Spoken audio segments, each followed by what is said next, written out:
Go ahead, Riz. Good afternoon and welcome.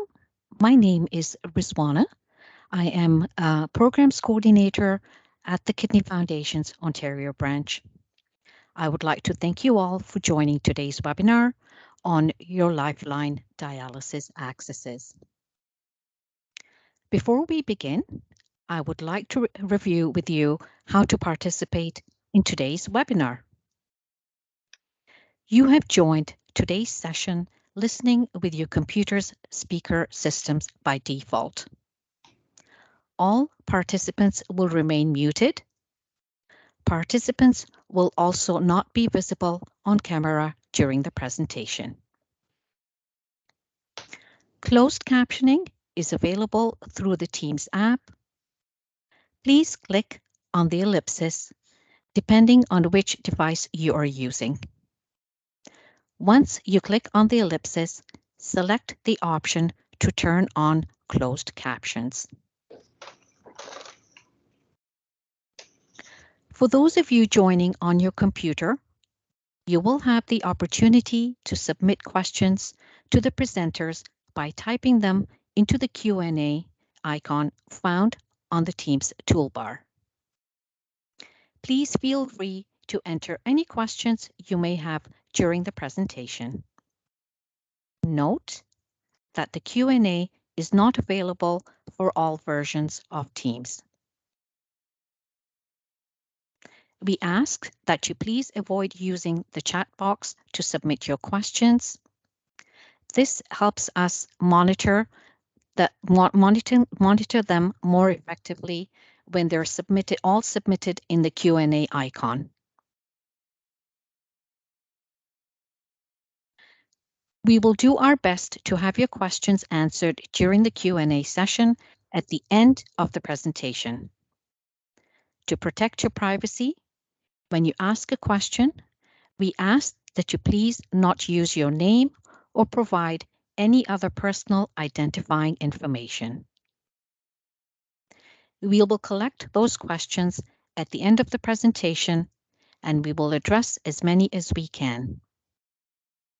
We invite you to send any further questions to ontario.programs@kidney.ca. The information presented in today's webinar is current as of Tuesday, May 17th, 2023. Please remember that the Kidney Foundation is not able to offer medical advice. For specific information about your own situation, please speak with your healthcare team. This information is intended for an Ontario-based audience. I would now like to introduce you to the moderator for today's webinar, Joseph Gallagher. Well known to us, all of us here at the Kidney Foundation as Joe.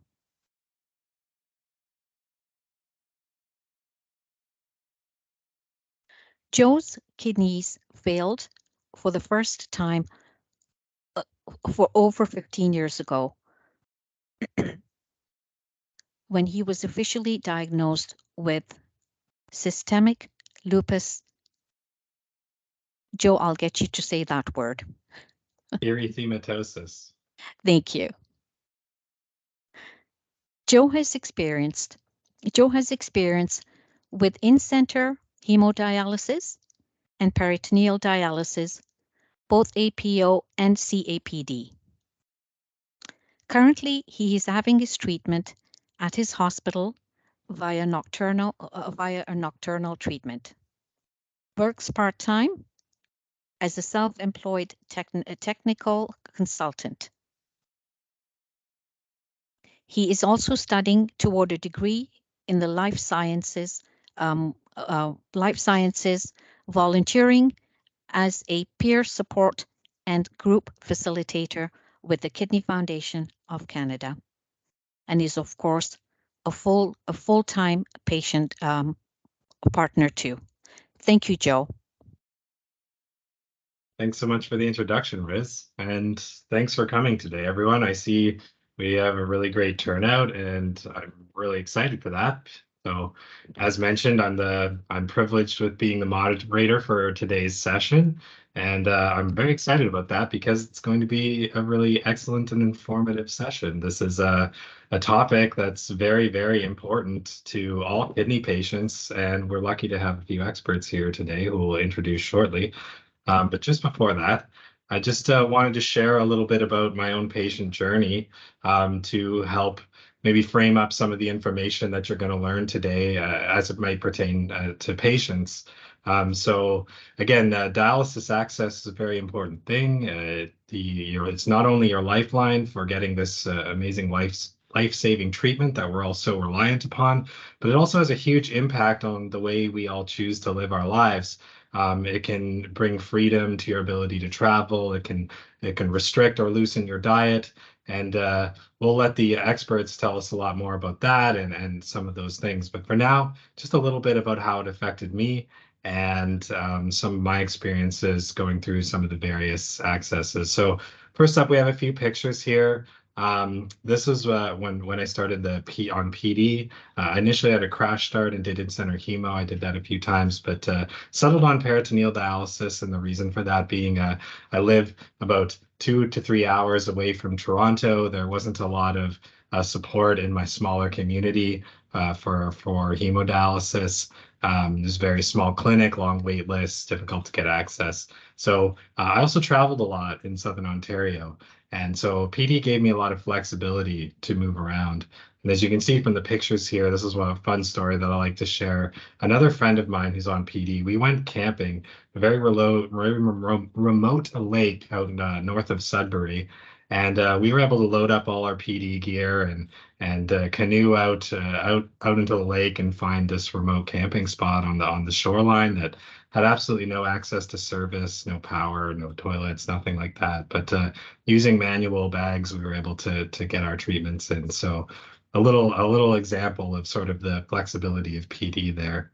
And I'd like to share a little bit about my experience with catheter insertions. So again, I've been through this a few times, and the CVCs was sort of the first one. So this one here, a lot of you'll be familiar with this. If you weren't prepared for your dialysis and you ended up in emerge, you probably ended up with a line looking like this for emergency access. This is a CVC. That's a good picture of sort of what it should look like. You can see it sort of coming up towards the neck into the jugular vein. If I can show you a little bit about what can go wrong, though. In my case, for the PD's perspective, I didn't leave PD because I wasn't happy with it. I actually had a persistent recurrent infection. The catheter got colonized with some bacteria, and we couldn't get it under control. And the next surgical date was too far away, so I switched to a CVC and switched to hemo, hoping transplant wasn't far off. However, I kept that line for a while. This is my fourth catheter insertion. And if you can see in this second picture that came up, you can see a bit of the cuff of the catheter is starting to be exposed. It's starting to come out. And that was a big worry. And this can be a dangerous thing if the catheter is ever to fall out. And I'm sure our experts can speak more to the concern there. So I also ended up with a lot of clotting because this line had been the fourth one. There was a lot of scarring around there. And eventually I had a lot of clotting that it really occluded up the superior vena cava and all the veins there. So it became a real mess. So I'd asked them if we could switch, and I ended up getting what's called a femoral line to help after the angio to protect the upper veins that were getting damaged. So here's sort of the last picture I have to share with you. This is a similar type of catheter, as you can see, but instead of going in up through the neck and coming down towards the heart, this one is in my left leg, as you can see there, and it works its way up the body back to the right atrium of the heart. So in this case, these were just a few of the complications that I went through. I'm currently doing in-center hemo and as well, and hoping for a transplant soon. So just to frame things up a little and give you guys an idea about what we'll be talking about today. So now, as I'm sure you're all excited to hear from the real experts, I'd love to introduce our speakers. We have today with us Paul Welsby, as well as Dr. Patrick McVeigh. And I thank you both so much for taking the time out of your day to provide the knowledge and experience and insight that you're about to give us all. Again, I know as a patient, these kinds of educational experiences of huge value, and having the knowledge of lines that you're going to share with us today is massively beneficial. So with that, I'd like to introduce our first speaker. It's Paul Welsby. He started his renal career at Credit Valley Hospital in 1994. His nursing career in kidney care has included positions as staff nurse, charge nurse, education facilitator, clinical leader, nurse navigator, and currently as renal access coordinator. So he brings a lot of experience to us here today. And he has also had a number of part-time teaching positions in the nursing field at Humber and Sheridan colleges. And he also looks forward to opportunities of teaching renal topics. So we're lucky to have an educator here with us who's not only clinically experienced, but also experienced with teaching. Take it away, Paul. Thank you very much. Just waiting for my slides to come up.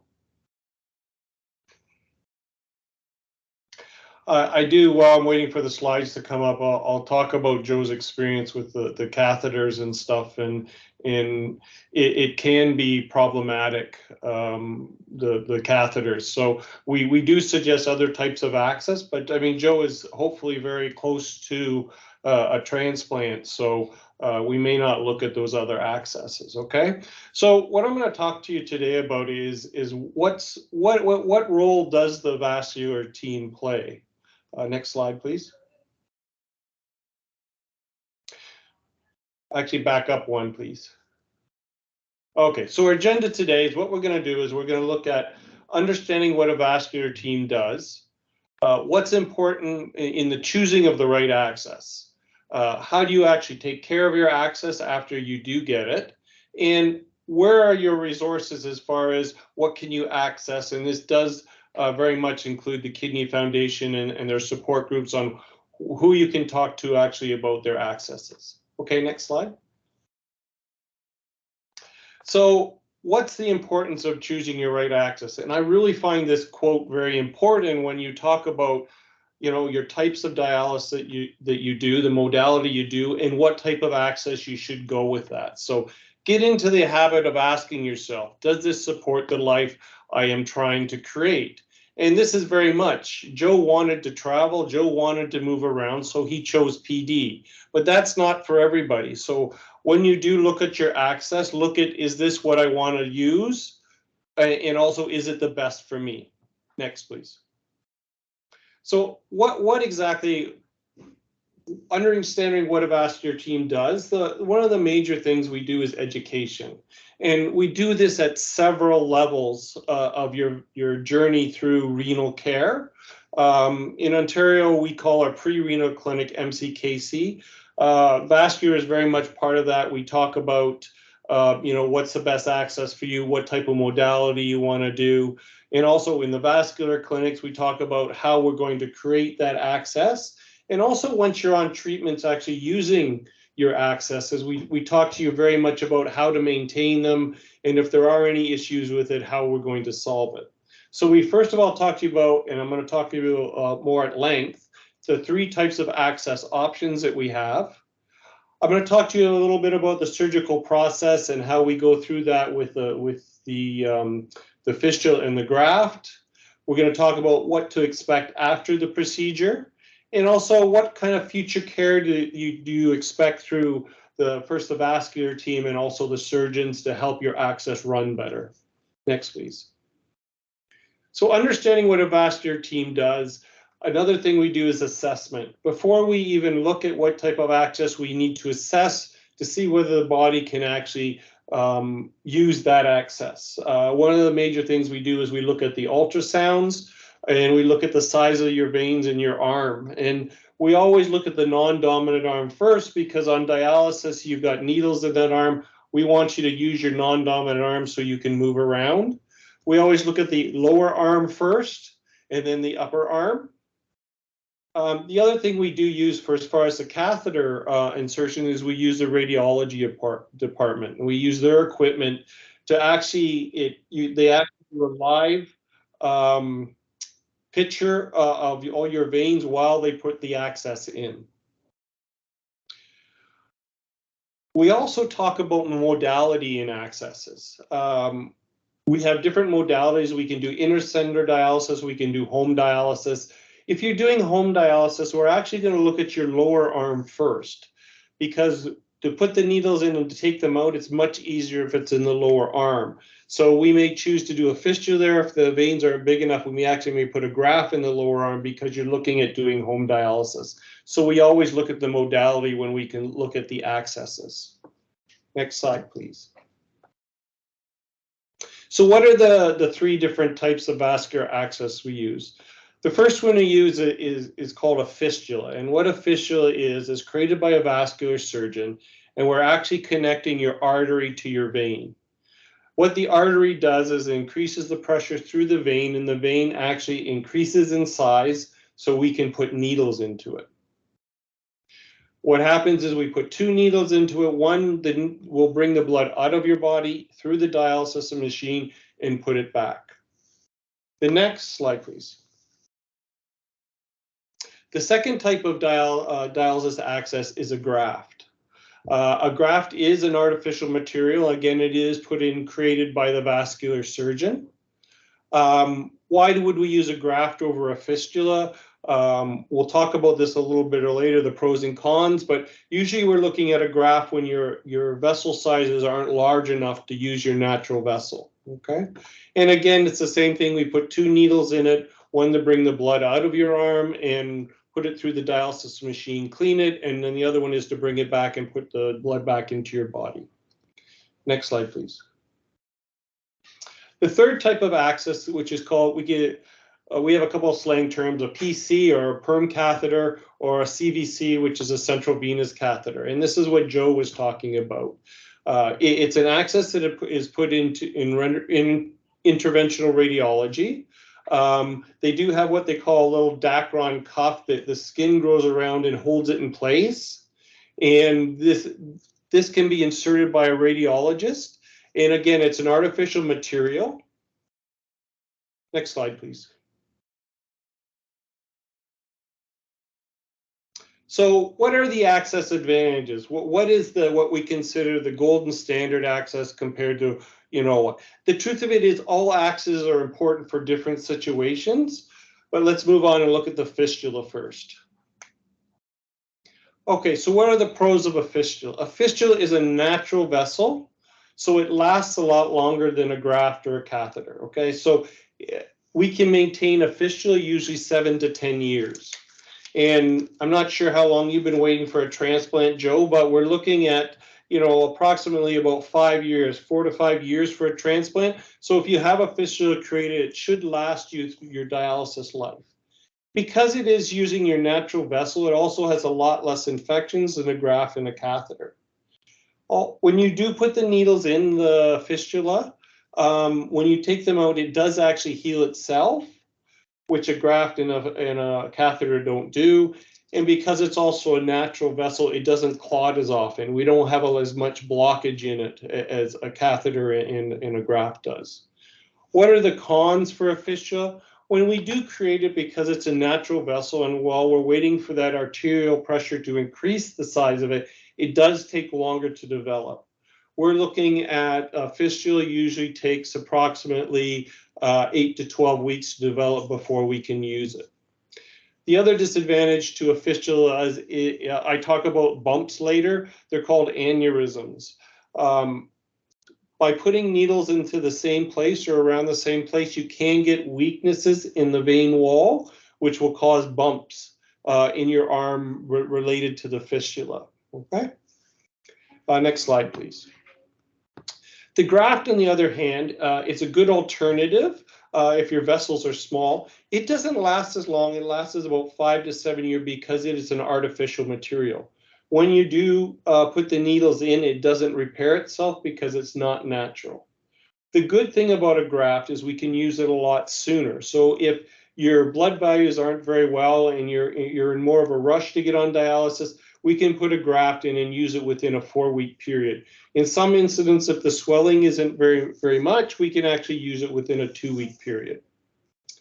The cons to the graft, as I said before, it is an artificial material, so the body automatically kind of fights against it a little bit, and it does sometimes cause more clotting than what a fistula does, okay?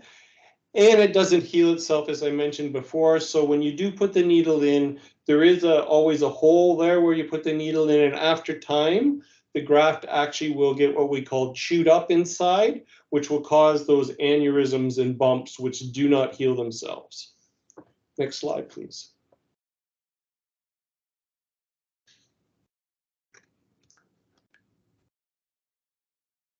So a catheter, catheters are great for immediate use. Once, if you come into an emerge in a state where you're in renal failure, acute renal failure, catheters can be put in radiology, and we can use them 15 minutes after they've been put in, okay?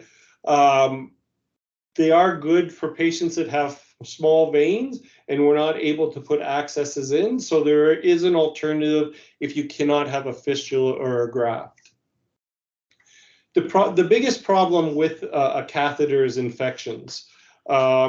If I may talk about, I do track all the infection rates for the hospital I work in. We haven't had a fistula infection in about 2 years. I think we've had maybe 1 or 2 graft infections, and we usually have 3 to 4 catheter infections a month. So as you can see, the amount of catheter infections is a lot higher than a fistula or graft.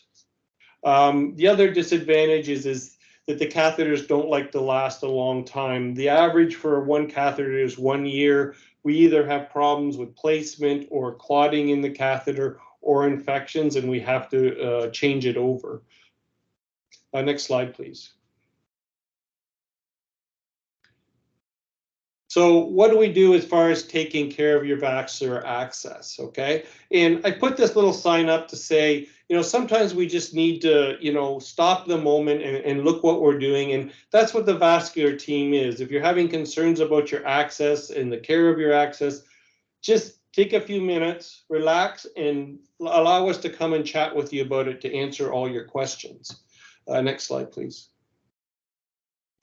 So, before the vascular access surgery, what kind of care do you do? We have a great program in Ontario called Save My Veins. And what we do, we usually do this at the pre-renal level in the MCKC clinics. And what we're talking about is the veins in your elbows that most of the people take blood work in are the veins that we actually use for the fistula and the graft. And if you have a lot of poking in those arms, they will actually create those big bumps and aneurysms. So what we're suggesting is to save your veins is you take all your blood from your hands, have them take your blood from your hands. This is really important because we have a large patient population that are diabetic and they get blood work every 2 to 3 months. So try to save your veins in your elbow, and especially on your non-dominant arm. The other thing is we suggest that once you've designated which arm you want as an access, please do not do blood pressures in that arm. The other thing that can change your vascular is things like cardiac surgery. We'll find every once in a while that cardiac surgery will harvest a vein from the forearm to use to replace it in the heart, and we can't use that part of the arm, okay? So always be concerned about it if you are a pre-renal patient and you are having cardiac surgery, have that discussion with your cardiac surgeon where the best place to harvest your vessels are. Next slide, please. So after surgery, when you do have surgery, we do talk to you, we will educate you about what you need to do. And the first thing you need to do right after surgery is daily, you need to feel for what we call a thrill. And what it'll be is like a buzzing underneath the skin where we create the access. We need you to feel that every day to make sure it's working. If it's not working, that's when you need to contact your vascular team, and we'll actually call the surgeon, maybe talk to a radiologist and see if we can actually help the issue with it if it has stopped, okay? After a surgery, you can remove the dressing from the access. It's usually usually most of our vascular surgeries aren't general anesthetic. We do most of our surgeries as day surgeries, and you'll get some local anesthetic in the area. You'll get some medication for pain and some medication to relax you. And you can take the dressing off 2 days afterwards.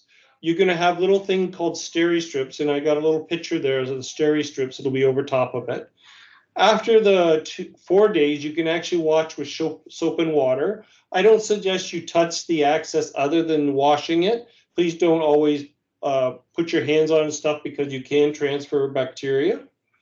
After, usually the steri-strips that are holding the incision in place will fall off about the 7-day mark, but if they haven't, you can remove them at that point.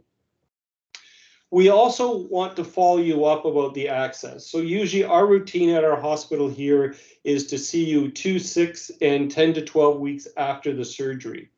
At the 2-week mark, we're going to assess just to make sure that the incision isn't swollen, red, or infected. And we're also going to give you some exercises to do. For the lower arm and upper arm, they're a little bit different exercises, but the whole idea is that we create a pressure inside the vein and make it larger by doing those exercises. At the 6-week mark, we'll actually bring you in and do an ultrasound. So we're measuring the size of your access.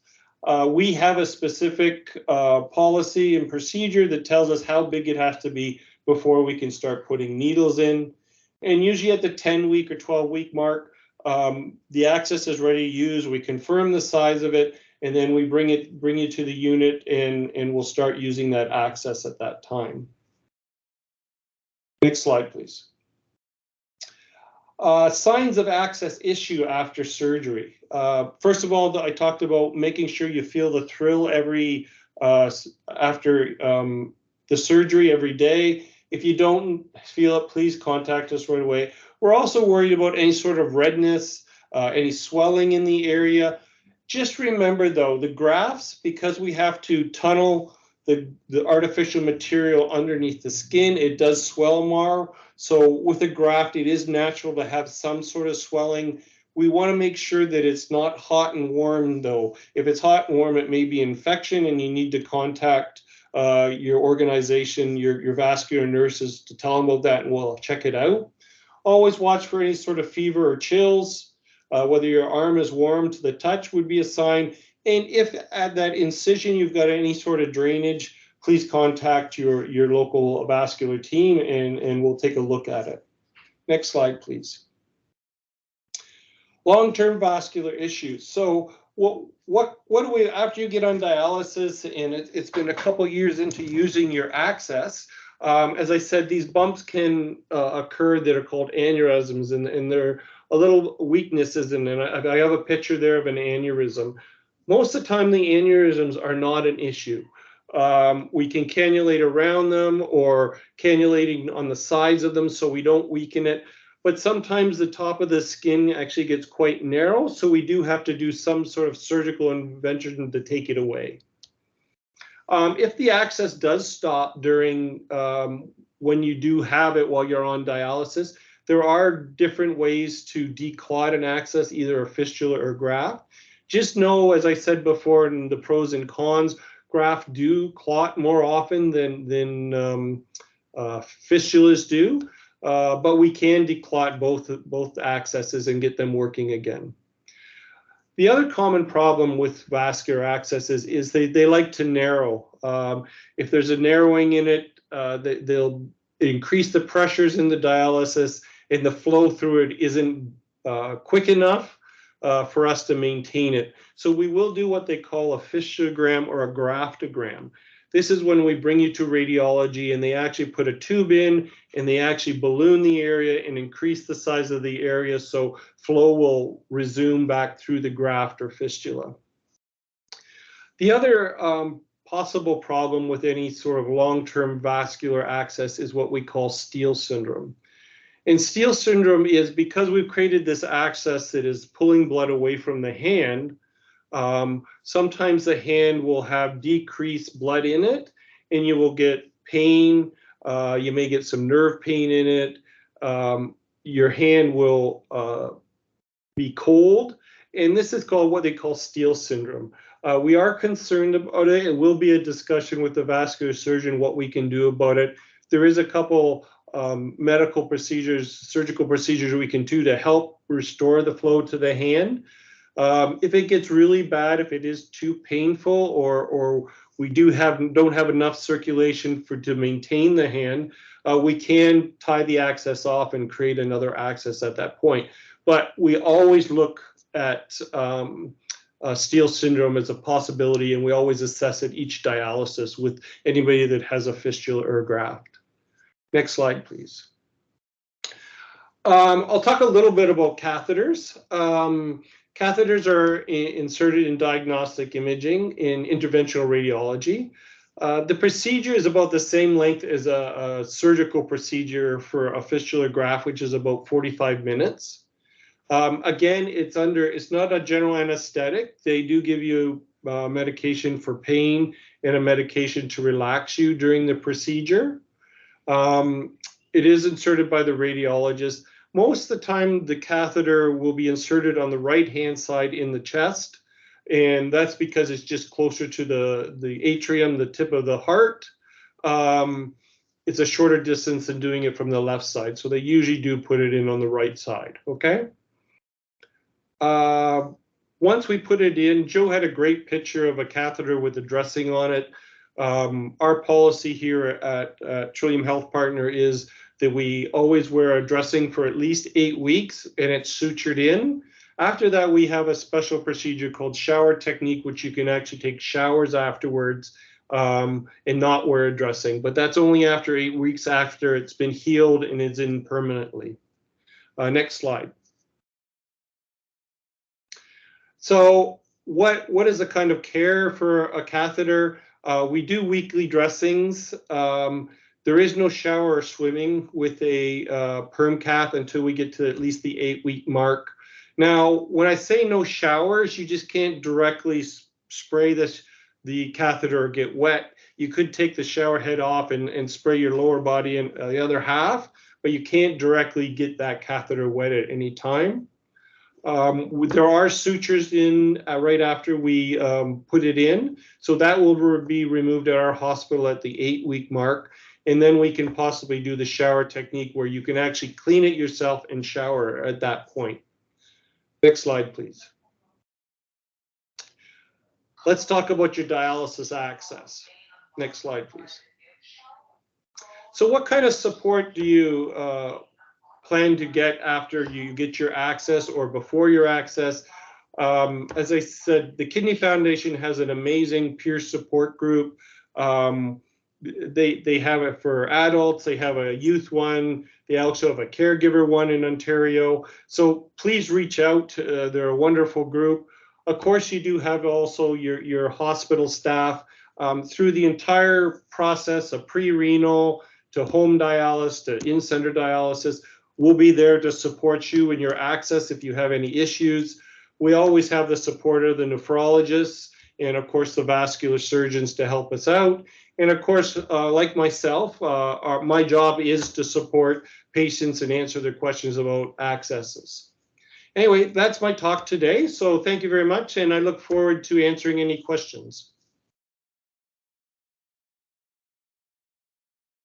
Awesome. Thank you so much, Paul. That was extremely informative, covered so much ground there in terms of different accesses and post-surgical care. That was great. Interested about the shower technique too. Maybe if we have more questions, time for questions at the end, I'll come back to that. Oh, sorry. I thought I might have been muted there for a second. Oh, and because you'd asked about transplant, yeah, the situation for me there was I was expecting to be about 2 to 3 months away from transplant when the issue came up with the PD cath. So I figured let's switch back to hemo and see how things went. And unfortunately, the clotting and situation had happened, so it didn't really work out, and that delayed transplant. But I actually have a live donor, so we're back on track, and hopefully in the next 2 months or so it'll happen for me. But thanks for asking about that. So I think it'd be a great time now to introduce our next speaker. This is Dr. Patrick McVeigh. He's a staff vascular and endovascular surgeon at the Trillium Health Partners in Mississauga. He has his PhD in medical biophysics from the University of Toronto. That's pretty exciting. Where he also completed his MD and his specialty training in vascular surgery. His practice includes a focus on arteriovenous access creation and revision and limb salvage in persons with advanced peripheral vascular disease. So Dr. McVeigh can, I'm sure, tell us a lot about Steele syndrome and saving fistulas and building all these things. So really looking forward to hearing your talk. Take it away. Okay, great, thanks. And I appreciate everyone taking the time out of their afternoon. So yeah, I come to this from a complementary position to Paul's, and that we see people together in the clinic in our setup here. I just want to go through some details about how the sort of technical side, the surgeon or access surgeon, will approach you as you encounter them and what sort of things you can know about going forward. And I'm doing the remote slides as well, so if we can skip ahead to the next one.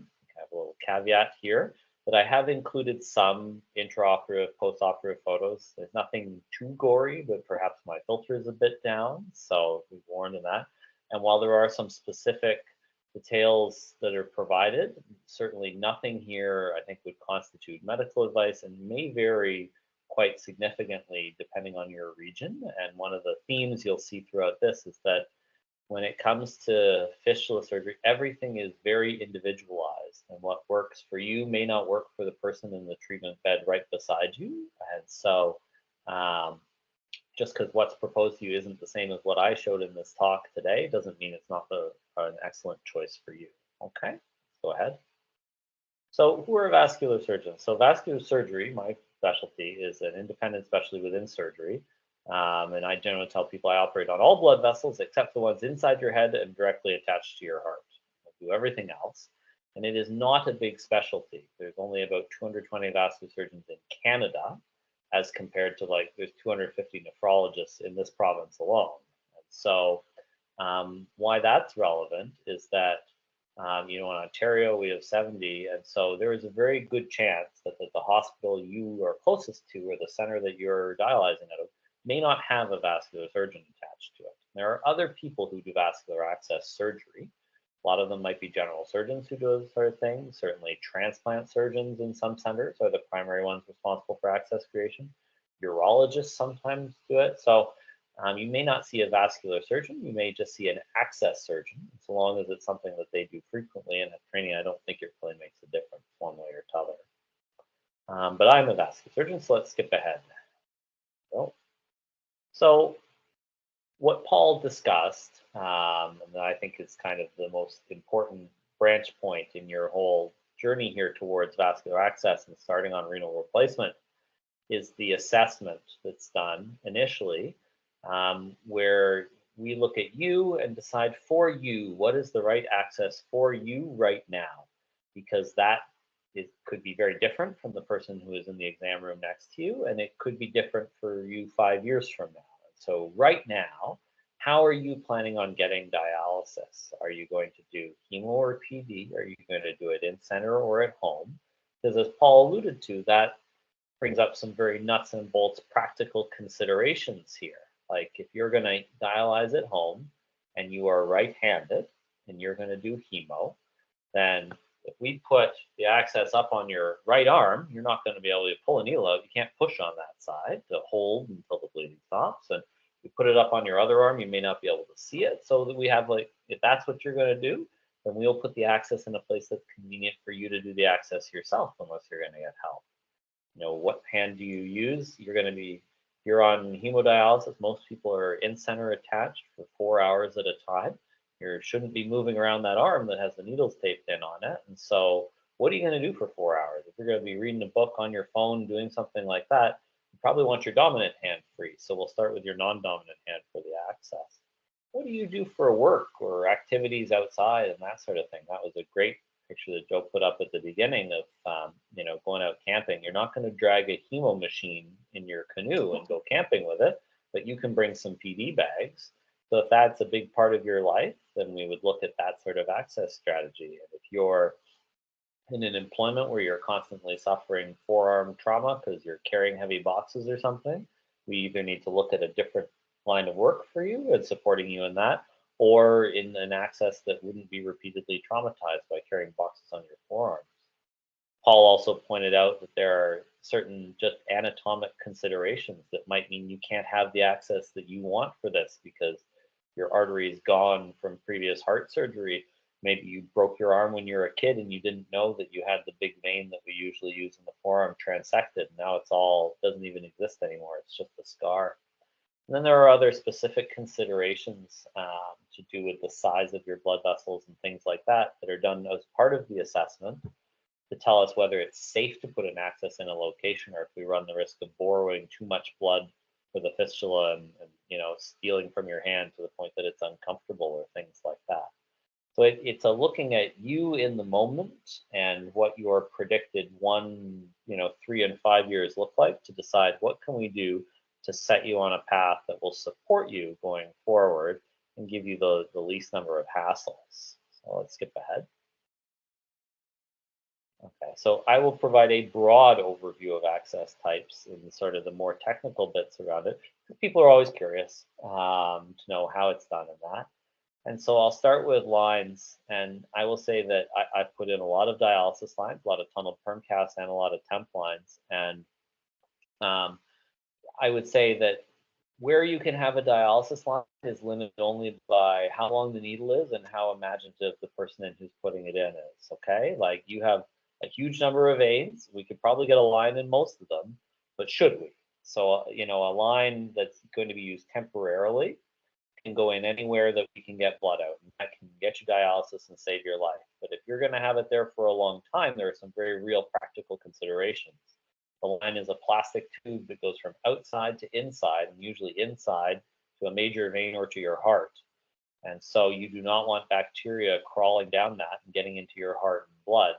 And so, the reason we choose upper extremity quite frequently and put it in the internal jugular vein, but actually bring it out down on your chest is to try and isolate where the skin entry site is from where it enters your circulation with some skin to protect it in that way. It also is a relatively clean area. If you're wearing a shirt, this is relatively protected, whereas a line that goes in your low back into your lumbar veins or down in your groin and the femorals, those are hot, sweaty areas close to your perineum where you poo and pee. And so the number of bacteria crawling around on different parts of your body is higher and lower. And if your line is coming out of there, it's only a matter of time until you run into what Paul alluded to, which is the big limit oftentimes with a line is line infection. Because this foreign body, once it's colonized by bacteria, needs to come out. And if you are reliant on that for your life, for a living, because that's your dialysis access, then we're going to have to find some other place to put it. And we can't put it back in the same hole that's full of bacteria, so we got to go somewhere else. And the trouble is, the longer that line is inside the vein and flopping around inside, it's hitting all the walls and beating them up and causing scar. And over time, we find that those veins get more and more narrowed. And sometimes to the point that you actually can't get a line past it, or when we hook the line up, you can't squeeze enough blood through that tight narrowing that it's been caused, and you can try and fix it, but you can only stretch it so many times before it just becomes a rock. So lines are great. They seem like a neat idea when you're in center. You see people get hooked up to the machine with 2 little screw caps like a garden hose. They have their dialysis, and then they very neatly get clamped, locked, and capped. And you walk away, and you're like, wow, that's amazing. I should get a line because dialysis is nothing then. But what you don't see are the people who are getting intravenous antibiotics, who are having to have their lines changed because of clotting or infection, who are going to radiology every 3 months for central venous stenosis because the line has jumped their big veins, and who are struggling because they are now running out of veins for their lines. And so lines are an excellent choice for some people and in some settings, but they are if you were picking between them, you have to have a balanced discussion of your options to know whether this is a good long-term choice, because often it isn't a good long-term choice, but it works for some. So let's skip to the next slide, please. Line specifics. People want to know if you haven't been in the hospital with this sort of thing before. Typically when I put these in, It's a day procedure. You get some relaxing medication like a colonoscopy, some freezing like at the dentist where it goes in the skin. It's done in this sort of room where you lay on a hard table and an x-ray machine tells us that we're in the big vein. It takes 30 to 45 minutes. You get a dressing on it. You can use it right away. You can be sent to for your first hemo appointment after that thing goes in, or you can have it for a little while longer. But it's pretty straightforward to do. Next slide. Fistulas are a connection between an artery and a vein that lets us get a lot more blood going through a vein that's quite close to the skin. You know, you don't see your arteries. They're buried deep inside your arm. You see your veins. Those are up close to the surface. But if you've had blood work done, you know that they stick that needle in and you wait for the tube to fill because there's not much pressure in the vein. So there's not a lot of flow.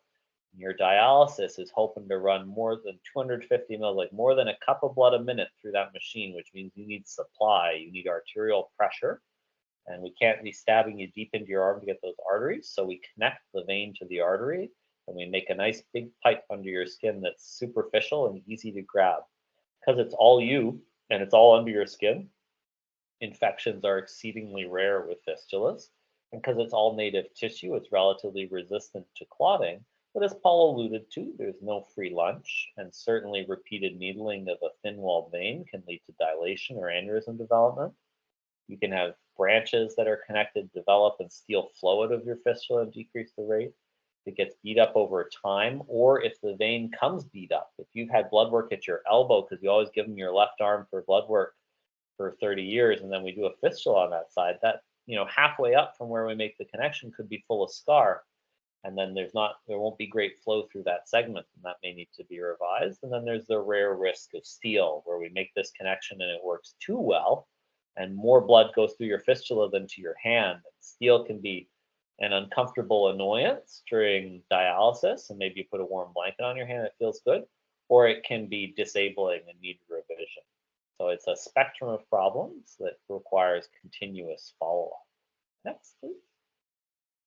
So where can we do a fistula? Just about anywhere that your imagination allows you. Here's from one of my books from when I was training. Here's a list of some access options. Like this is just in the forearm and upper arm. You've got lots of veins in your arm, and we can connect just about anything to anything.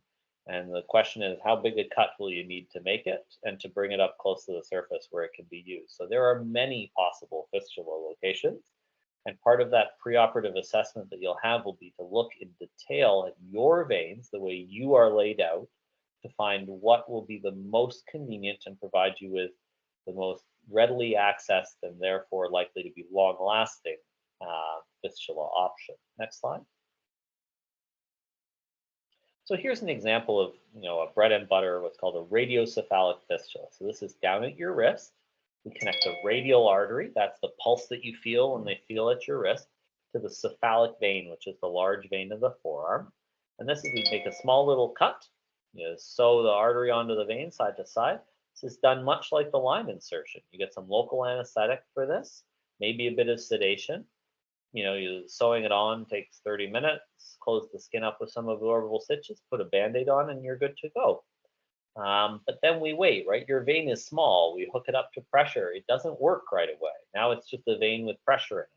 Over time, we watch this vein dilate, grow larger. The flow volume then goes up with it, right? As your garden hose gets bigger, more water can come through it. Same with the fistula. As the vein dilates, more blood can go through it. But a reasonable estimate is minimum 8 weeks probably before you're using it, assuming there are no problems with it. Let's skip ahead.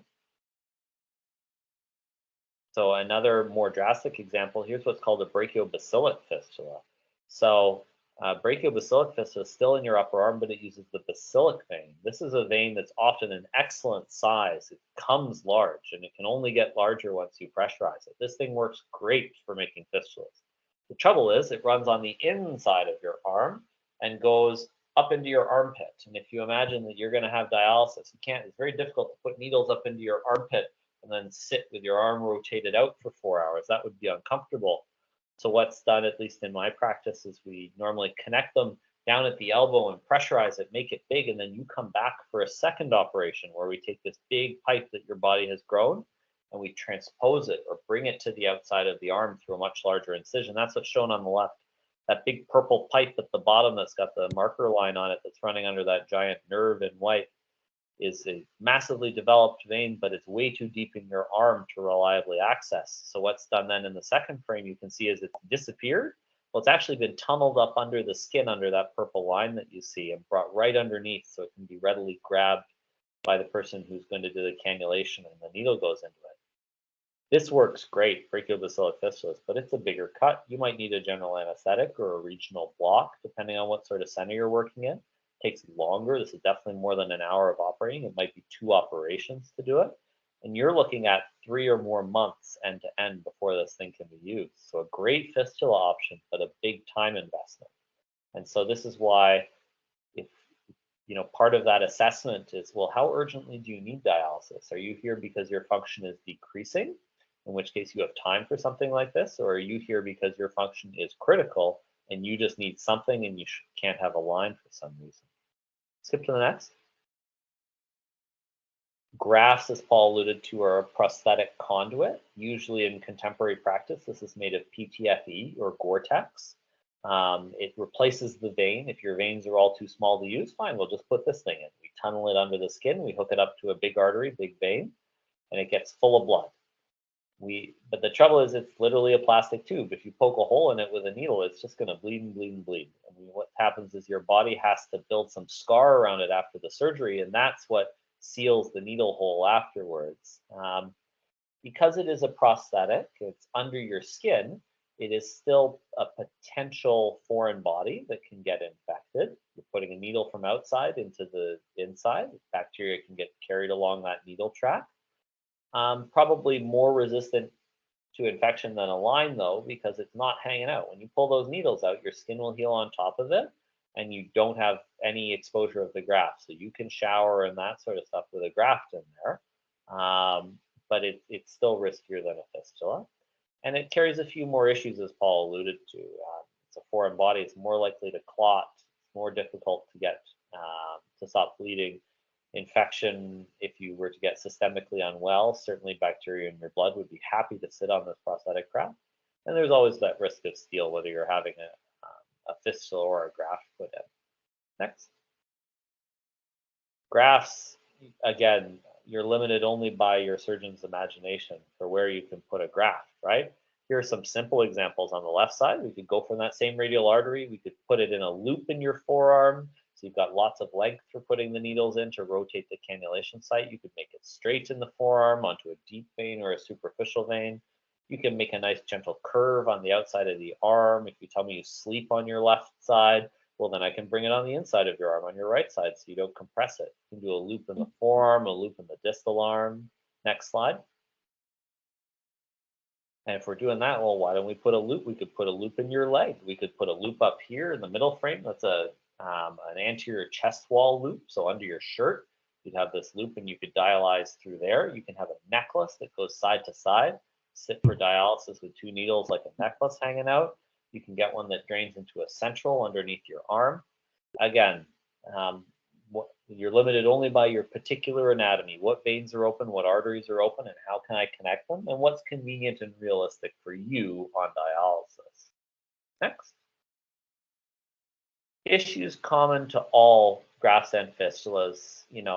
Infection was mentioned by Paul. Infection immediately after surgery is not usually a significant issue. It's usually skin bugs that are just living in the cut we made. You take oral antibiotics, it goes away. Your wound may break down depending on what your skin's like, where you are on the renal failure spectrum. It can take a while longer to heal. I'd say the biggest risk, what do I talk with patients the most about? It's not steel or ischemic monomyelitic neuropathy, which is another very rare problem, because that doesn't happen a lot. And in a well-planned access, it should be very uncommon. The biggest risk with modern access surgery is that you go through the operation, you have a fistula created, and 4 weeks later, 6 weeks later, that fistula is not ready to use, okay? Because despite everyone's best intentions and your vein looking good on the ultrasound ahead of time, if you plug it in and your vein is stiff and scarred from prior, venipuncture and that, and it just won't grow, then it just won't grow. Or maybe we pressurize the vein in your forearm, and all these tiny little branches that are coming off of it, that we couldn't even see on the ultrasound, they're so small, suddenly get huge when we put more pressure in it. And they're stealing all the flow out of that main one. They're all going down these little side roads instead. And so your main vein isn't seeing enough pressure to grow and dilate. We could discover that you have a blockage further up in your arm or centrally at your heart from your perm cath that you've had for 2 years whacking around in there. And the fistula just won't grow because it's going into a brick wall at the other side. And so you may need a secondary procedure to clip branches, to revise scarred segments and exclude them with a graft. You may need a fistulogram done by a radiologist or vascular surgeon where we stretch a distal vein or a central vein with a balloon, maybe put a stent in to try and bring the blood up. That's the biggest risk here, is that we plan that this is going to work in 6 weeks, and in 6 weeks it's just not ready because of some unforeseeable structural problem. And so you need to be ready for that. And that's why this is a team sport. You'll see a surgeon do your access. Presumably a surgeon would also revise it. You may see a radiologist to help deal with central stenoses.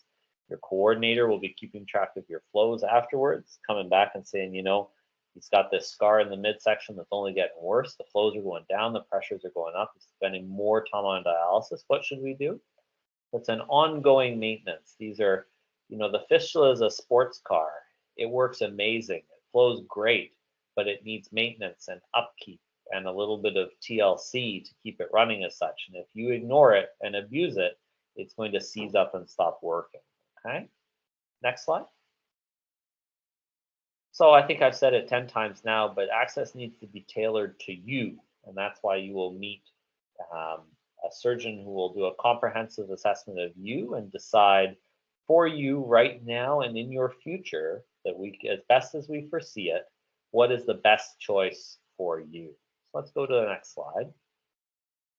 You know, here's an example of someone recently from my practice, and just, you know, nothing exciting. There's not going to be a gory picture or a terrible outcome here. I just want to go through like what do we think about, so that you know when you come to the appointment, what am I thinking about? So it's a 50-year-old guy, not on dialysis yet. GFR is grinding down. It's getting low, not symptomatic, got some time to make an access though. Wants to proceed with hemo after learning about the options and looking at his geography in that. Right-handed, never had an operation before, wants to have dialysis at home. So comes, so I know for home hemo, if he is interested in doing his own cannulation, he's going to need to poke with his dominant hand into his non-dominant arm if he's likely to be successful. And the best place to poke yourself is in your forearm, because looking up at your upper arm can be difficult. We do an ultrasound on the spot. We see that the forearm veins are too small, but he's got great veins in the upper arm. So now it's time for a chat. I don't know. I'm sure other people's experience varies, but my fistula appointments are never 2 minutes long, because now we have to talk. Do you want a, so I said, you know, do you want a fistula that's all your own tissue, but it's in your upper arm? You might have issues with cannulating it. You might have issues holding pressure with bleeding. You might need help from someone at home with you with the decannulation and holding pressure in that. And the patient in this case said, like, no, you know, I'm not necessarily going to have support all the time. I want to do it myself. I don't want to rely on someone else. What can I do in my forearm? So for this person, we put a graft in their forearm. Next slide. So the graft shown here, this is an actual picture taken immediately after the operation, is tunneled in the shape of a U. Their hand is at the left side of the screen. Their elbow and armpit is on the, is on the left side of the screen. The hand is off to the right side of the screen. I put this in the forearm. I put it right under the skin, so it's easy for him to know where it is. With his finger, he can lay on top of it and touch it and stick the needle right in. They got lots of length, and they're separated so that it's easy to know which side the in needle goes on and which side the out needle goes on. And that was the right choice for him because of the way he wanted to do dialysis as compared to the next patient. Let's skip to the next. So this nice guy is in his 30s, already on dialysis via a central line at 30 and his right hand dominant. Okay, so he's right-handed, works at a desk, not in a factory, no adventurous hobbies, anything like that. So we look at his left arm, marginal veins in the forearm, you know, kind of on the borderline. And what do I, you know, just to spend another minute here, what do I mean by that? I mean, we're looking, the best predictor of is your vein going to get big is it big already? Okay, let's say veins triple in size when you pressurize them. If you've got a vein that's just a millimeter big, you know, it's like micro up in the hand, even if that thing tripled or quadrupled in size, it'd be maybe 3 or 4 millimeters. It would still be small. What happens if we go to the upper arm where it's, already 3 or 4 millimeters? So that triples in size. It's more than a centimeter. That's bigger than my finger. That's what we need for access. So he's got kind of marginal vein in the forearm, good one in the upper arm. What do you want to do? I said to the patient, like, this might work in your forearm, but it might need some revision. You may need to come back again for a branch ligation or an angioplasty or something like that. But then you could have a forearm fistula that could last you 5-7 years. And when that's done, then you could have an upper arm fistula for another 5-7 years because you're 30s. And he said, well, I don't have, I'm going to have to go on deceased donor transplant. I don't have anyone that, not looking at transplant in the short term. And he's got some time. He's doing okay with the line. Said, let's try the forearm and accept that it might not work. So let's go to the next slide, please. So we did a forearm AVF. Okay, so it connected right at the wrist. 4-week ultrasound, comes back, hasn't matured. Just looks like a vein with some arterial blood in it, but hasn't gotten bigger because there's all these branches that have appeared in the forearm. And I said, okay, here's what we're going to do. We're going to clip all those branches at a second surgery. And we're going to get all the blood in your vein, then it's going to grow big. So that happens 4 weeks afterwards. Okay. Has that surgery, seen in follow-up a month after that, which is now more than 8 weeks after the sort of initial surgery. And we see now that the vein still isn't growing. And that's because higher up at the elbow, there's an area that looked a bit small before, just hasn't grown. It looks like it's got a big scar in it. Okay, it's probably from prior, blood draws and that. Let's get the radiologist to go in there and give that a stretch open. So now we've got radiology involved in getting this person's fistula as well. They stretch open that elbow one, and then you wait 4 more weeks, you do an ultrasound. We're now at 3 months after this guy started his access journey with me. And this fistula is still not matured. And it hasn't matured because that area at the elbow has restenosed again. You stretch it with a balloon. If it's made of really thick, rubbery scar, it's going to spring right back as soon as that balloon is pulled out, and that's exactly what happened. So we looked at it now. I said, we're 4 months into this. You've had a line for 4 months. You're looking at probably needing a change this year. It's been in so long. We're no closer to having a working fistula than we were on day 0. And so we decided at that point, let's go ahead with an upper arm fistula. Did that. Vein was in great shape to start with. It still was in great shape. 4 weeks ready to use, but 4 months wasted trying to pursue a forearm fistula, and that's fine. It was reasonable, but that was an informed decision by the patient, and we don't always know what's going to happen. And this is the frustrating part: is that we're not operating on robots; we're operating on human beings, and the way your body reacts may not go according to plan exactly, but you'll have a team of people working hard to get your access going and supporting you in this way. And this can be what some people's path looks like. I feel like that's my last slide if we skip ahead. Well, thank you all very much for your kind attention and to the sources from which I liberated these pictures. I'd be very happy and looking forward to answering some questions if there are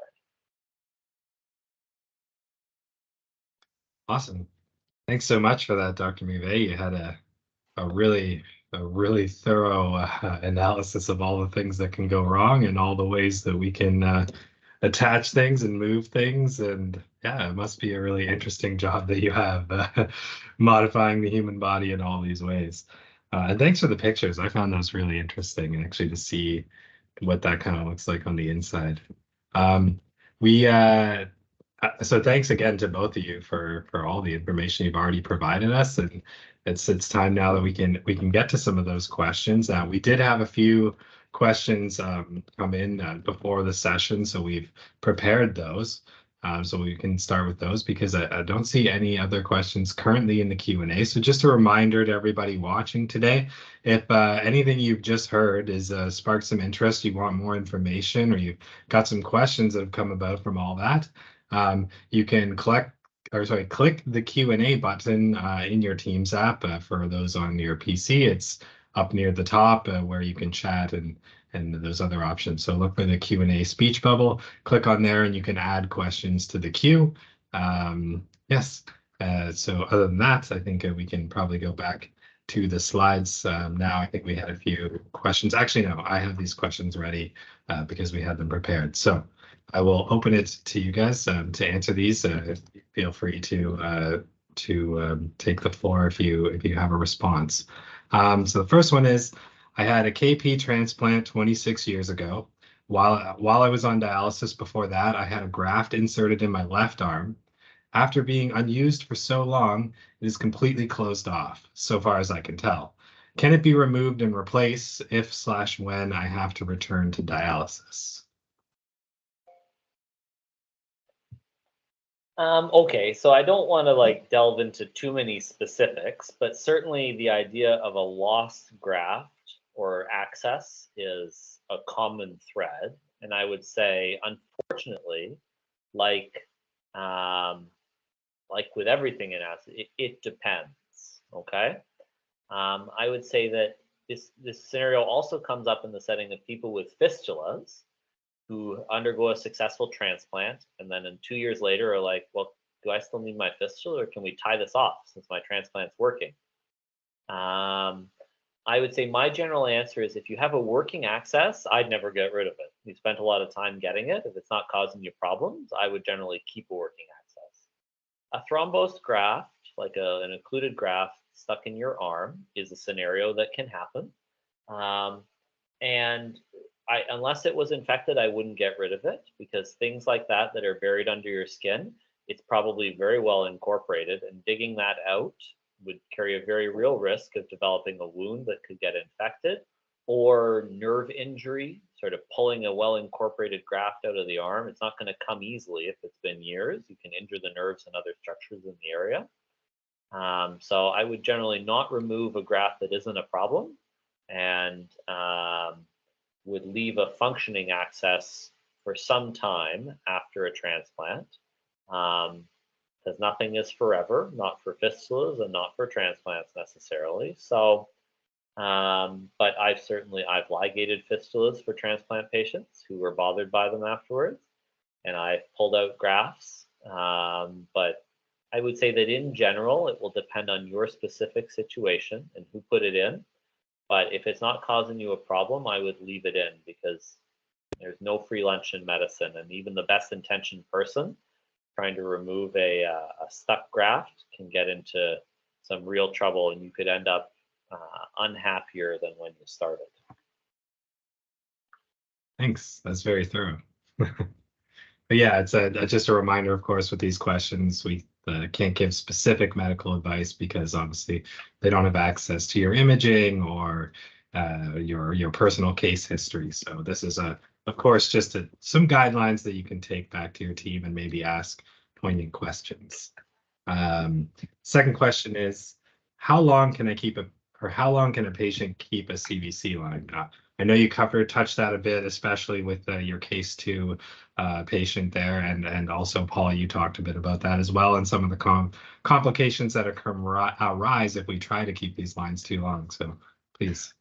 Okay, so actually, I'll chat about this a bit. One of the things I do as a vascular access nurse is I actually planned all the access changes. As I said, the average amount of time for central line is a year that we usually have to replace it. That is a general rule. There are some patients that we change every 6 months. We actually just took out a catheter that had been in there for 8 years, which is really unheard of. So there is just a general rule. It is usually a year that the catheter either clots, creates a fibrin sheath around it, or there's some other access related issues with it that we have to remove it and replace it. So. Great, thanks. This one's also related to the CVC. Does the line need to be changed at any time or just if there's a problem with it? Like, I guess it's sort of related to the timeline again, but is it possible, as long as it's working, can we keep on rolling, or is... We always look at the blood pump speed in the access to make sure that it's good enough to give you proper dialysis. But if it's working, we won't remove it at all. Okay, as long as it's working, it'll stay in there. Great. This one is, My husband has low platelets, 80 or sometimes below. We tried using his graft, and one morning when I woke up, I thought he was sweating, but realized it turned out that there was a puddle of blood there. He had bled during the night. So the patient now is worried it's too dangerous to use his graft as he could bleed out. What suggestions and advice can you provide to a patient in that situation?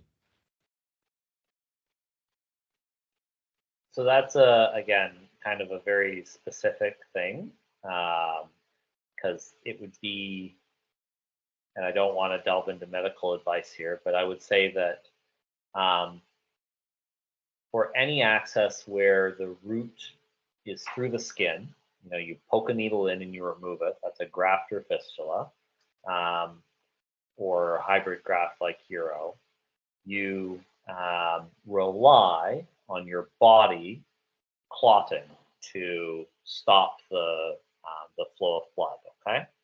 And so conditions that impair clotting can make those types of accesses more problematic. But as I'm sure Paul is sitting here thinking, like, we have lots of patients who are fully anticoagulated with warfarin, so it's sort of like an oral blood thinner that really thins out your blood, who have aneurysms, or sorry, who have fistulas or grafts, and you just have to hold longer and the bleeding does stop. These are not huge holes. You have normal skin on top. They will stop.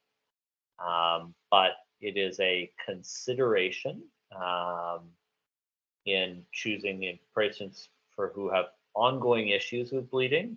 That should weigh into your decision making going forward. But like being fully thinned out on blood thinners is not a reason to not have a fistula or graft, because lots of people are successful as such. My suggestion is this is a great example of where you bring the access team in. If I had a patient that was chronically bleeding at home, I would bring them into the vascular surgeon. We would take a ultrasound of it and we would figure whether there's something physically causing the issue, and then problem solve through the team that we know that the patient would go home safe. So my suggestion to that patient is to talk to their access team on where they're doing dialysis, and bring it attention to the vascular surgeon and see if there is actually something. Maybe it's an area that there is, the graft is chewed up more and that sort of stuff, that he needs actually something done about it. So, but there's always alternatives related to it. Sure. Actually, just in the dialysis clinic that I'm at, recently there was a problem where I guess during the night someone had rolled, or perhaps their screw caps on their CVC hadn't been tightened enough, and their patient had lost quite a bit of blood over the night. So they've recently been putting on the little the fluid detecting device into taping them around the access, to which provides an alarm if there's a blood that starts building up outside the skin or around the bandage and stuff. Just wondering, how often do home dialysis patients use those, and would that be maybe helpful in a case like this? So as far as home dialysis, most of our needle patients that have either fistula or grafts have those devices. We usually don't use them for central lines. We find that the connector is good enough, and if there is some concern, sometimes they'll actually even just put a little piece of tape on it to hold it in if they are concerned. But most of our fistulas and grafts do have those devices which will detect wetness. Good to know. Thank you. Hopefully that's helpful to the person who asked the question. Another one here from the chat. I've had rheumatoid disease for 40 plus years with very frequent blood work for many years weekly, and then monthly. So so I have a lot of scarring in the antecubital fossa, EGFR 38. Should I be doing that, or what should I be doing now to save my arm? Or is there any steps or things that this person can do to maybe now start to work toward protecting those veins after all of these years of blood work and not knowing the hand trick? Yeah, I mean, I would say that, you at this point forward, if you've got any hand veins, ask them to try from the hand vein. it's so easy to take blood from your elbow that that's where everyone goes, but lots of people are happy to try. You might just have to ask them for a couple of pokes to see if they can get your hand, and then try and have it taken on your dominant hand as well. Would be the other sort of thing to save it, is like, if you've got tiny, tiny veins and it's just not happening in your hand, I'd say take it from your dominant hand and try and reserve it. And I hope I wasn't too much of a downer. Like, most people arrive at their access appointment having had all sorts of blood work related to their renal failure and the reasons that they're there and hospitalized. Like, everyone's had a lot of blood work by this point, and it's not like your arm will just be full of scars from one poke, right? So lots of people who have had 20 years of blood work have excellent veins that are still all wide open, okay? And so, but we should try and save it, and I would say that it's never too late to start. Paul, what do you think? Yeah, I agree. It's just use the non-dominant arm as much as possible. Try the hand, and not everybody has great hand veins. So the question actually I have for you, Dr. McVeigh, the BBF, the inside one, is that affected as much with blood work? No. So the reason that a brachiobacillic fistula is, like, that's the one that I showed the picture of with the sort of filleted arm that you have to do in 2 stages. No one can get that vein. Like, you can't have blood work from that. The only thing that ever gets put in that is a PICC line in the hospital, because you generally need ultrasound to find it. So that vein is always pristine. Because it's deeper in the arm, you wouldn't really be able to hit it for venipuncture. So it's deep down. No one knows where it is or how to get it. And it actually preferentially ends up taking a lot of blood because it's buried, and the path that it takes is very low resistance. So it's always a good size. And so I wouldn't think that just because you've had RA and you had all this blood work and they've been doing it in your arm, like, I bet you still have a great bacillic vein. And so you will still have options. And this is the thing I like about access surgery, is that, like, everyone's plumbing is different. Arteries follow a map. Everyone's got basically the same arteries. They're all in the same place. Veins, it's like a fingerprint or a retina, right? Like, your veins start as a web on top of you, and then some shrink and some grow to sort of pick the ones that are going to stay. But if you look at the veins in your hand and compare them to your friend or family member the next time you see them, the pattern will be nowhere near the same. And so this is why an in-person real assessment, usually with an ultrasound in contemporary practice, is so important, because you can tell me you've had all this stuff happen. I bet we can find a vein that we can plug into an artery and make this work. It just takes a little creative thinking. It's good to hear.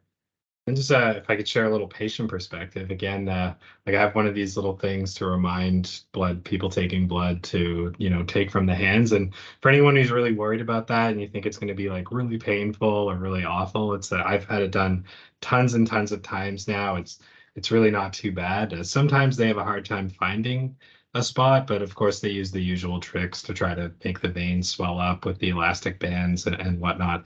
Also, frequently they'll use a smaller needle when trying to access the hand veins. So you can ask for a butterfly, it's called. It's a much smaller needle. It makes it easier to get into those smaller veins. So if you think that a fistula might be in your future or a graft, give it a try and see how the hand veins work for you.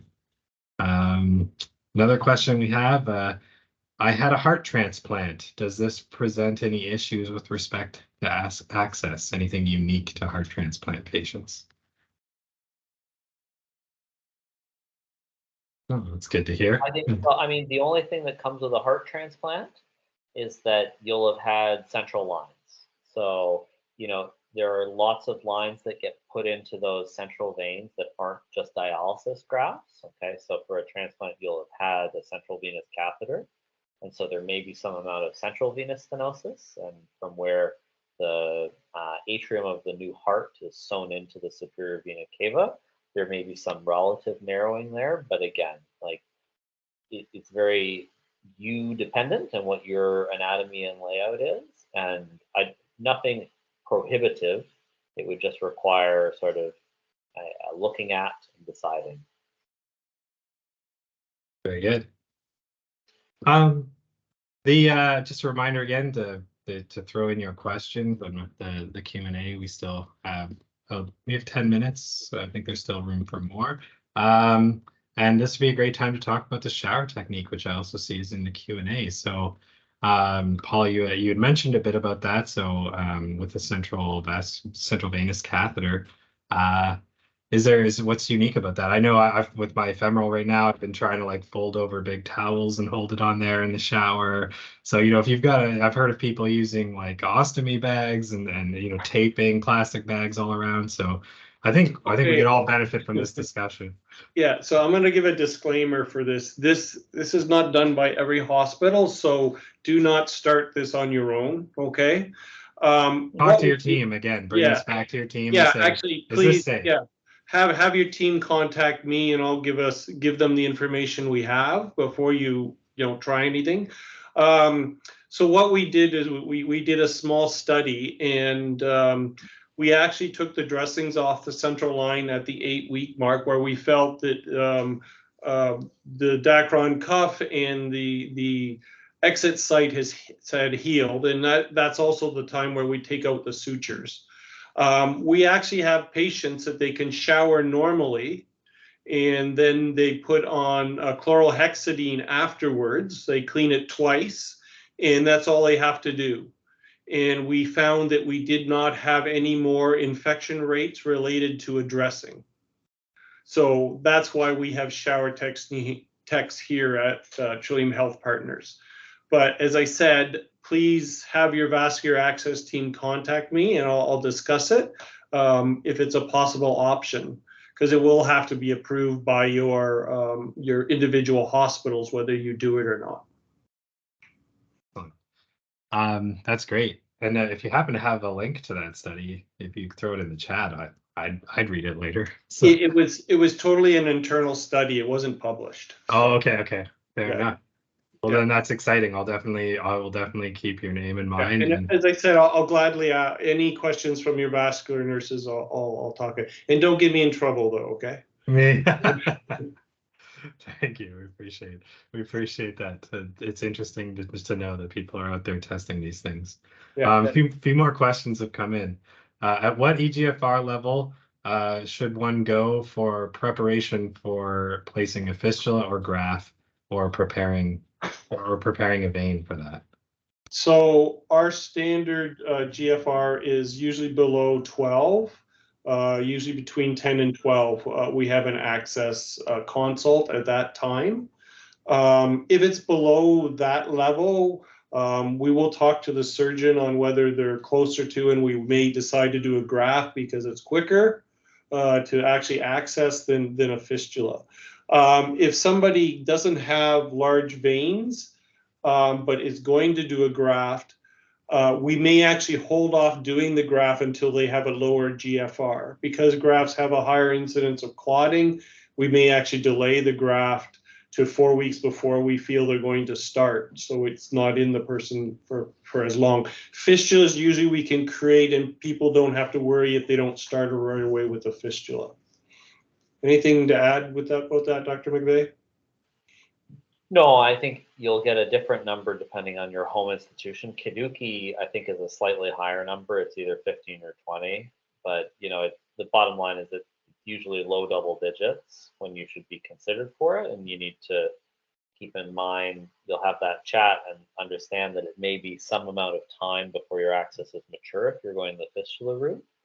And then, as Paul said, if you're going to do a graft, we usually pause on, don't put in a graft until you're really close to needing it, because it's got a lifespan, and why start it early?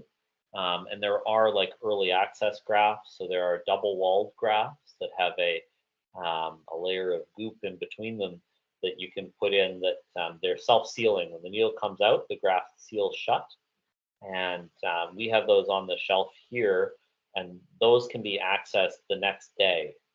So it is possible. They're sort of designed to avoid the need for a temporary line. You can have basically an early access graft put in, but that may not be available in all centers. That happens to be here.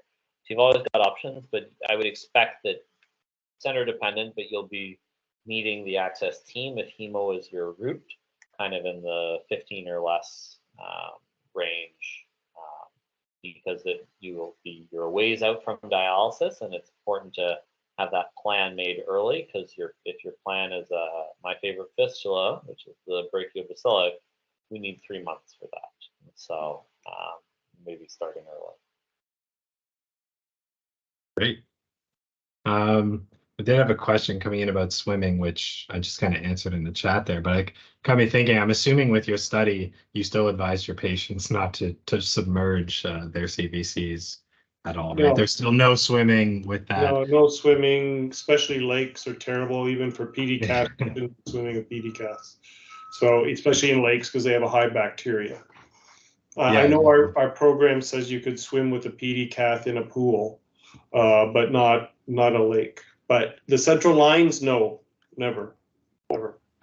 So keep that in mind, right? Like everyone, I know I'm a bit of a fistula hawk because I'm a surgeon and I like putting in fistulas, but like everyone goes to the hemo center and sees the convenience of a line. Get clicked in, get clicked out, you go home and you think that looks great. But then like all this stuff about, oh, I want to have a shower, and now I have to double disinfect, with chlorhexidine and put another dressing on, and I can't go swimming, I can't be in a pool. Like there's nothing for free, especially in medicine. And so take a big balanced look at what the relative issues are and decide, do you like showering and swimming? Because you can do those with fistulas, and it will be quite complicated or ill-advised to do that with some line option. Yes. Yeah, it's good that you mentioned too there's a bit of different groups will tell you different things about the PD cath as well. So as you said, it's no free lunch. There's always that risk if you choose to take a PD cath into a lake. I think we're running near the end of our time now, so we probably should move on to some of our closing remarks. So I just want to again say thank you so much for providing all of the information you've provided today. It's a huge boon to all patients to be educated on these things before getting into their appointments and being able to make those smart decisions on what's best for them. So thank you again so much. I think we have a few slides as well to close things out. This one, Riz, I thought if you're still there, I know you love talking about the kidney walk, please share. I would love to talk about the kidney walk. I'm very excited to let you all know that our kidney walk page is now live, and we are inviting you all to join us at our in-person walks that are happening across the province of Ontario on Sunday, September 24th. If you wish to register, please visit www.kidneywalk.ca. And all you have to do is select the location you reside in, and you can create your page from there. You can include as many pictures as you wish. Do help us fundraise, because that is how we are able to continue to do the wonderful work we do here at the Kidney Foundation. If you have any questions, please don't hesitate to reach out to us in the programs team. Thank you. Thanks, Joe. Of course. Thank you. That's always a fun initiative. And then one more slide from us. We'd just like to call attention again to the Kidney Connect peer support program. Paul did mention that earlier. So here's the information for anybody who is interested in connecting with us to answer more questions or get connected with other patients. So to request a one-on-one peer support, you can email ontario.programs@kidney.ca. This would be where we connect you with another patient who's going through something similar, who you can, ask your questions and get that patient experience of what it was like for them, and to kind of help coach you through some of those things. You can also call the 1-866-390-PEER or 7337 to connect with one of the program coordinators, Riz, who you just saw come on your screen, as well as Sadia, who helped prepare all of the event here today and brought our guest speakers in. So connecting with them, and they can help connect you with others. And then, of course, there's a virtual peer support meetings as well. You can connect to those, and they would be done through Teams just like we are now, except we'd have a whole bunch of patients sharing their experience. So many ways to get on the website and connect. So just to remind you, you're not alone. Again, I hope you really got a lot of value out of today's session. Thank you again, Dr. McVeigh. Thank you again, Paul. That was really educational. I learned a lot, and I've been doing this for years, so thank you. And again, thanks for coming out, everyone. We'll see you in the next one.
Okay, Stephen, if we can stop recording.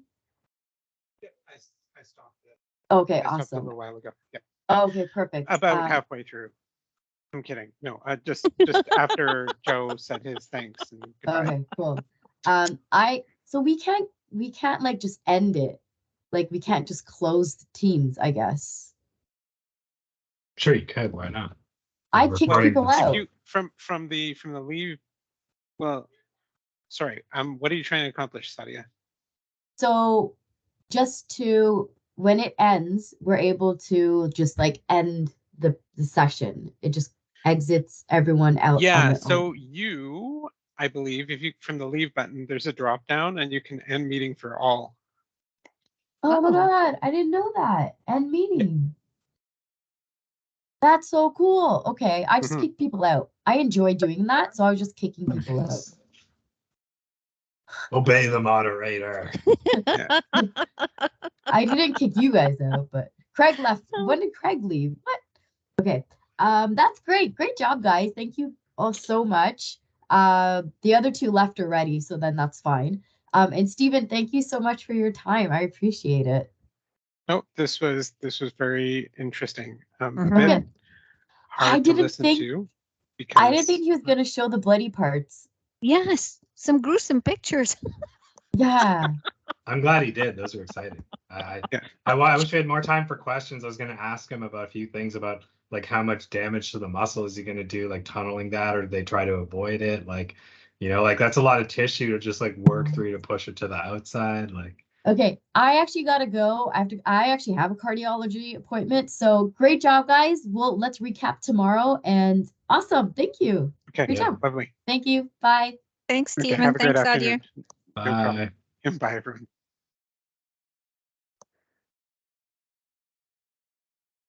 Well, that was good. Yeah, it went well. I think it went really well. Yeah. All the questions got answered, or were there some that came in?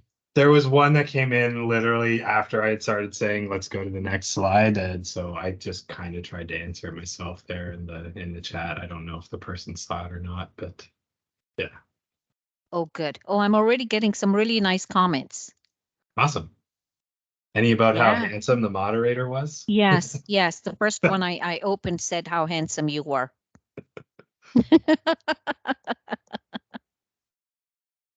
Oh, okay. Oh, June wasn't able to log in. Oh. Okay, I'll chat with her. All right. So does that mean you might try the shower technique, Riz? You know what? I'm hesitant. Me too. I don't know. I kind of like my thingy the way Yeah. it is. It's kind of if it off doesn't- screen, but I know what they look like. Yeah, yeah. It's my third access. Yeah. So but it worried me when they said it's got a life of a 1 year lifespan. For the graft?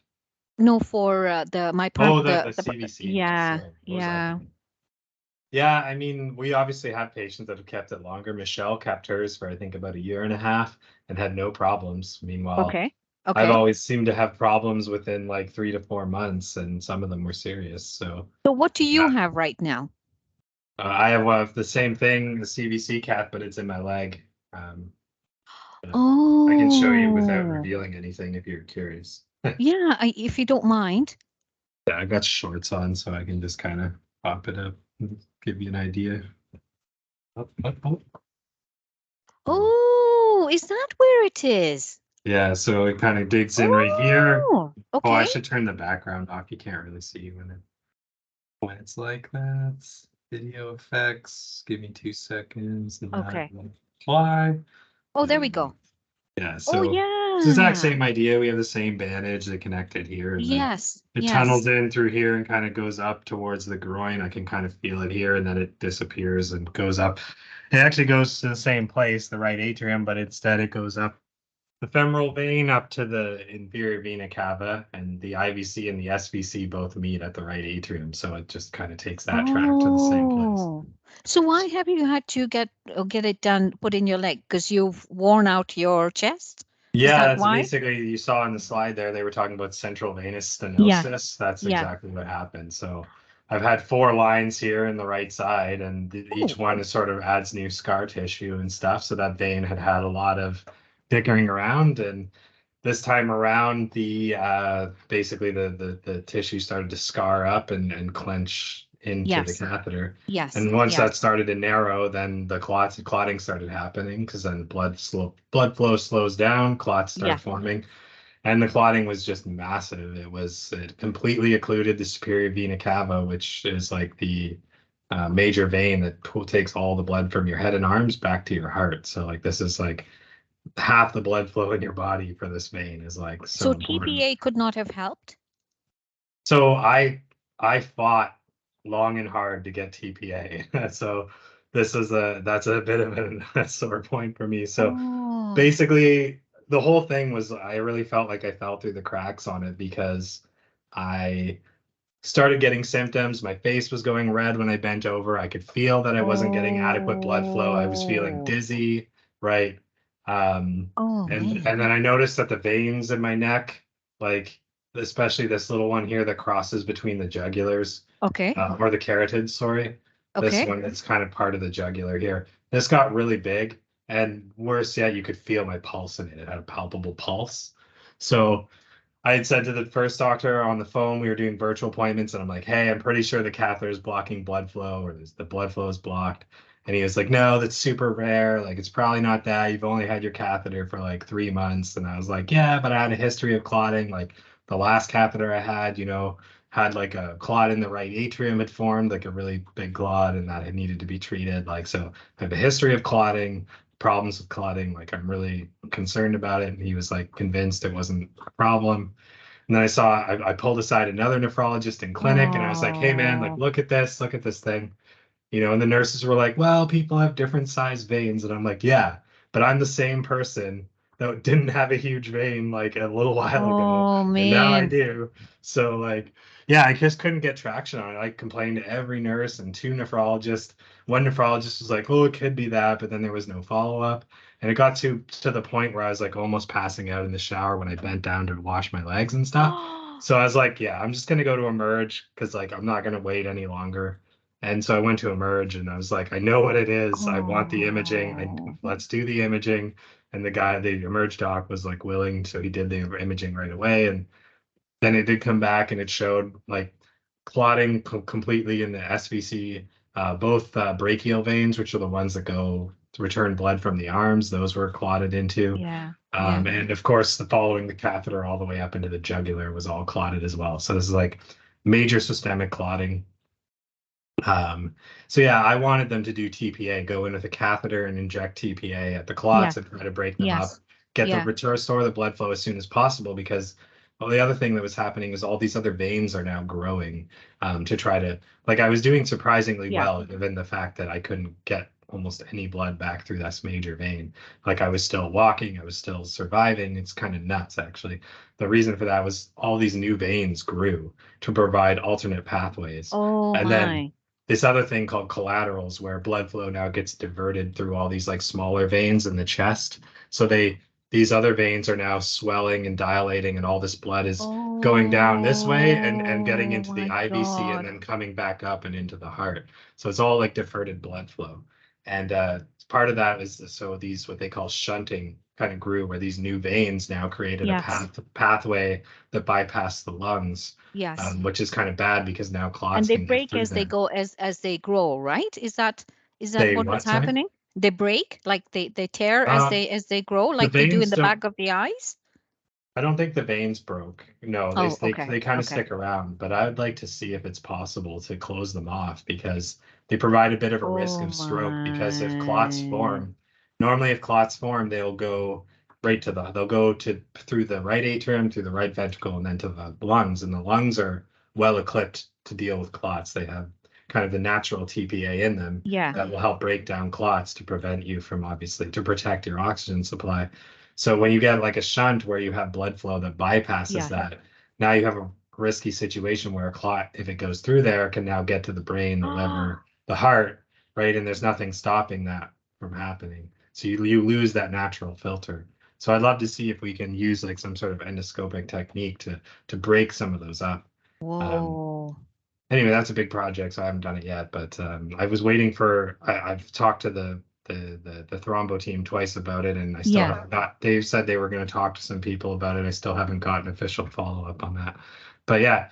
Anyway, so I fought long and hard. I'm like, every study I've read says we should get rid of the clots, use TPA if possible to declot before pulling Yeah. line. They wanted to Yeah. just pull the catheter right away, and I was like, there's no, excuse my French, effing way that I'm going to let you pull this catheter out with a huge, massive clot all around it, all the way into my neck, right? Like, there's no doubt that this will mobilize the clot. It will move. There's no question.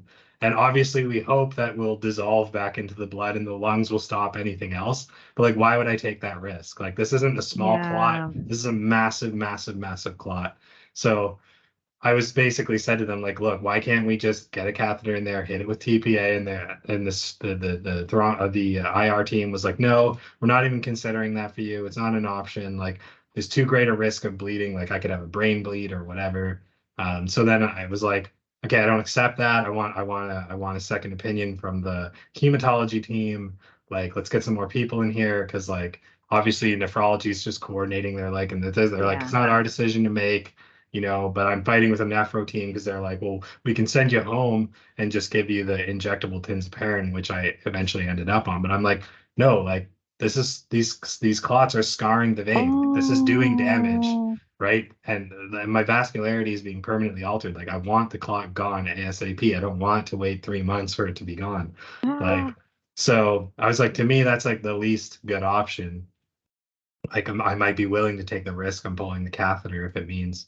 So anyway, so I saw the hematology, and they were like, what you're asking for, there's maybe an argument to be made there. It might be reasonable, but it's not our decision to make. Ultimately, IR has to be comfortable with it.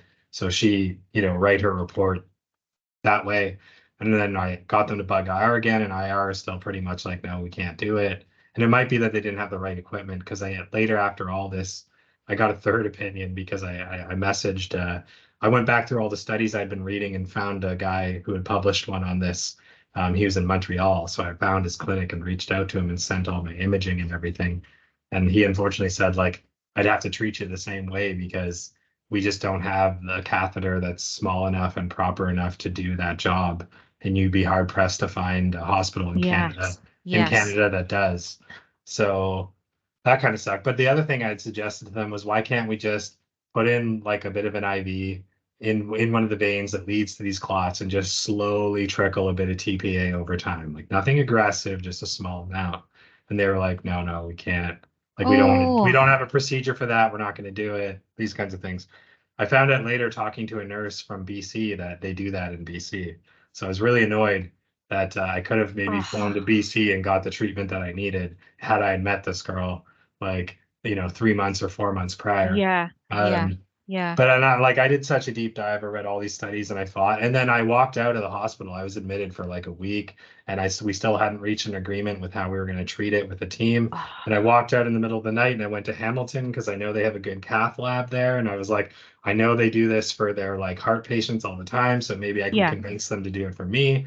So then I saw all the same people in Hamilton. I went into their emerge. I saw the IR team. I saw the like thrombo team. I saw the nephro. Like all of them gave them the same pitch. Told them I'm coming from Toronto because I wasn't happy with the answers I got.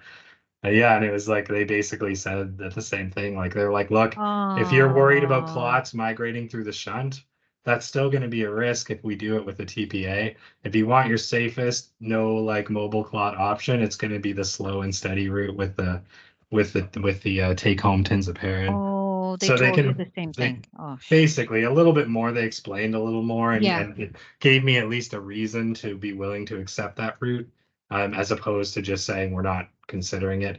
I still wish I had fought harder and went for the TPA if I'd have known it was in BC, but because like and it ended up being that a lot of damage was done. That vein went from 20 millimeters at the time of diagnosis and it went down to 5 millimeters in diameter. So it was a severe stenosis in the end, and I needed a major angioplasty to push all of that open. So, and now I still have a lot of like I don't have a lot of stamina anymore. Like I struggle going to the grocery store and back. I can't run very far. Like I was jogging I was toughening up for surgery, like for transplant. I started a jogging program. I was up to 20 minutes straight jog, and coming out of after all this, like I'm basically to nothing. I was worse than I was when I started. Like, and I don't know if this is re-stenosed. I'm also worried that maybe there might be some stenosing now into the IVC, or down by the femoral, because like I feel it in my legs faster than anywhere else. So, it's a real big issue, and luckily I'm almost on the track for transplant now, and I can hopefully get this one pulled out and then see where we're at, and if we need more angioplasties or a stent, maybe like.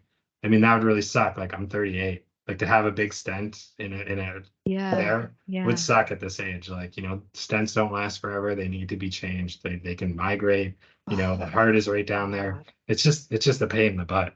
So, I might need long-term anticoagulation in a situation like that because obviously my body likes to clot. So Yeah.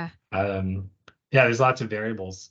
So, it's a bit of a nightmare for me, and obviously for most patients, they sail through these kinds of things and it's not a big deal. But my and like again, I did have 4 of these things, right? So that could have also increased the risk. But on my very first one, I had a clot in the right atrium, and that was within like 4 or 5 months. So I think some patients, like I do have lupus as well, and another I do have another condition like Sjögren's syndrome. So in general, I think patients like me are more prone to clotting.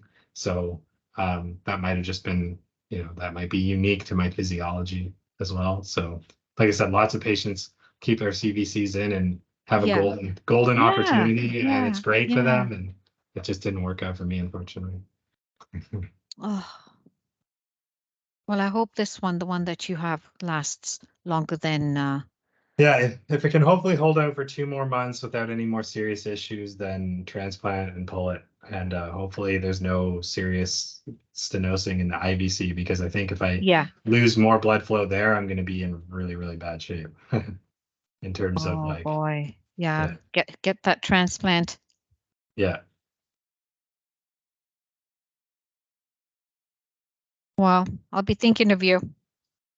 Thank you. And thank you for doing this. You always do such a good job. Oh, thank you. It's good. I have fun with them. You do enjoy, yes. You can tell you enjoy. We can tell you enjoy these. I love the attention. Huh? Oh, why not? Why not? For sure.